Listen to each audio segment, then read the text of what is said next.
friends. We are continuing our talk about relationship intelligence components specifically related to the application in a business development environment. As I share my screen right now, you know, business development is all about relationships. We are transactional. We are relational, never transactional. That was a Freudian slip. We are all about the relationships when we are selling in a technical service-based industry. And listening is strategic, it is measurable, and ultimately it is profitable. And so the differences regarding why listening matters is because basically poor listening costs trillions of dollars over companies every year. Clients want to be understood, they want to be valued, they want to be heard, and they want to be seen. So being able to really dig deep and understand what the client's needs are vitally crucial to be successful in effective listening. That active listening overall increases our proposal rates, it increases our client retention, and studies show it increases the deal size that we have from a business development standpoint. Look, like I said, listening is all that is a component of digging deeper in terms of the relationship, and it builds empathy and trust.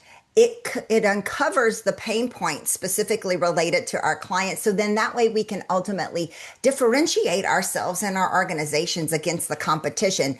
It turns us away from being an order taker to being a true trusted advisor with our clients. 70% of buyers say that salespeople who listen to their needs create the most positive sales experiences.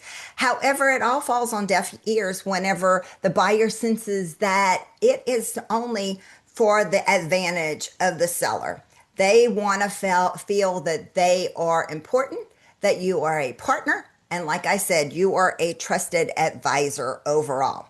So strategies related to identifying the types of listeners and the listening preference that you have across the table, because you can sell yourself out of the sale. How do I know?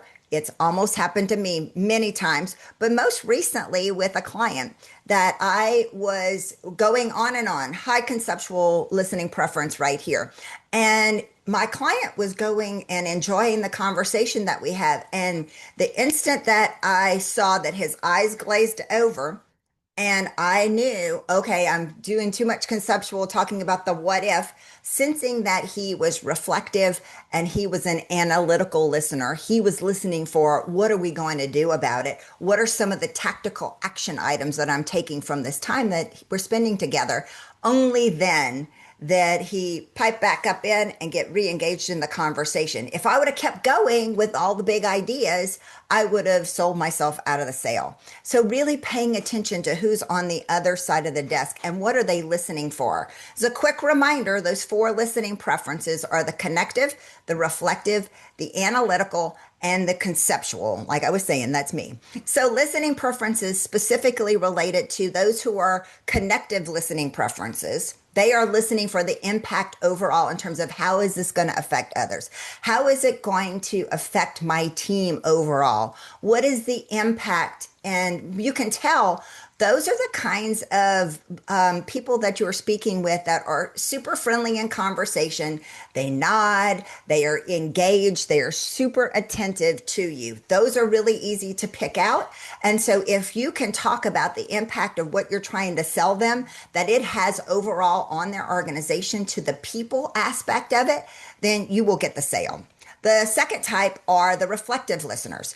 Those are the ones that are trying to put and place themselves in the deal, understanding what have I done that is applicable to this, or how am I going to use this for my interest and my purposes overall. If they can't see it, then they will shut it down, much like the example that I just gave, and they will ultimately not move forward. They may even have a body language where they are reserved and are kind of like throttled back a little bit. Sometimes they're even like glancing over in a different direction from a body language standpoint until they make that connection point that you see that you're saying something that they can put themselves into, then they re-engage within the conversation.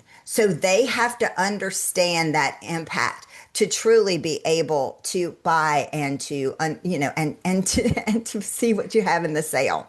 Those analytical listeners, or those high C, that those critics, ultimately they are looking for the quantifiable data. They are looking for the statistics. They are looking for the where has this been done before? How are you going to prove up whatever you were trying to sell? They aren't focused on the feelings aspect of it. And it's not for better or worse. For them, they just want to know just the facts, Jack. Basically, just get down to what does it mean from a quantifiable aspect of it. And then finally, the what if people, those conceptual listeners, they are talking about the big picture. They are up there. They are super animated. Sometimes they're using a lot of hand gestures. Sometimes they're at the whiteboard marking it all up. They are the innovators. They are the ones that are those big picture thinkers. And so if you can place your sale, whatever you're trying to sell, within them to tell them you are going to be able to do X, Y, and Z because of this, then they will buy from you also. So 4 different listening preferences. Being across the table from them is very indicative of being able to pick up on how am I going to sell to them? How am I going to adjust my own sales style? Because if I'm a high conceptual and I'm trying to sell to an analytical, and I am just talking big picture and everything else, and I don't have an agenda, and I don't have any action items, and I don't have anything to show for their time, then I'm going to look like a big fat flake. And so just knowing how I need to adjust my own style will ultimately determine if I'm going to be successful or not, making that connection point, that relationship intelligence part of it.